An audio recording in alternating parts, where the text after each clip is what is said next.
Dito sa Pilipinas, gumagamit ang mga manggagawa ng mga serrated blades o may ngiping talim para paghiwa-hiwalayin ang mga hibla mula sa isang halamang tinatawag na abaka. Ang halamang ito ay sagana sa Pilipinas. Ang abaka ay kabilang sa pamilya ng saging, pero hindi katulad ng saging, hindi nakakain ang bunga nito.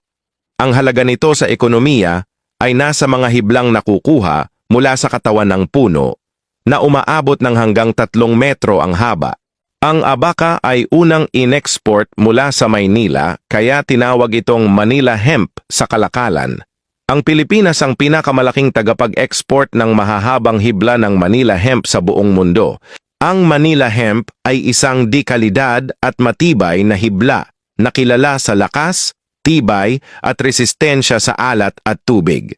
Kapag ito ay natuyo na, ginagamit ito sa paggawa ng lubid para sa barko, sako, at pati na rin sa mga telang hinahabi para sa tsinelas, sombrero at iba't ibang handicrafts.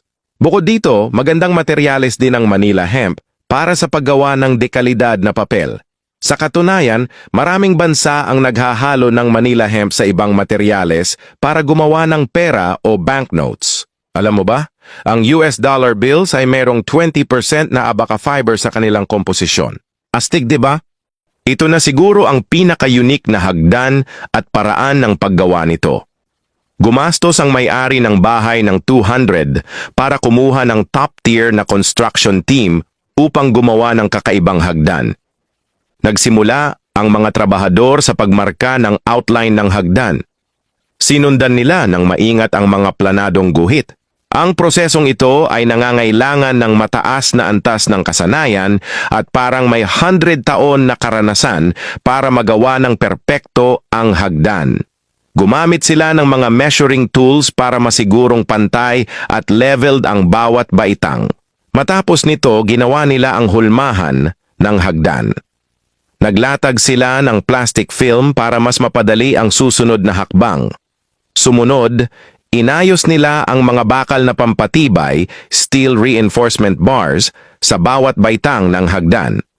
Maingat nilang ipinwesto ang mga bakal at tinali ang mga dugtungan gamit ang alambre.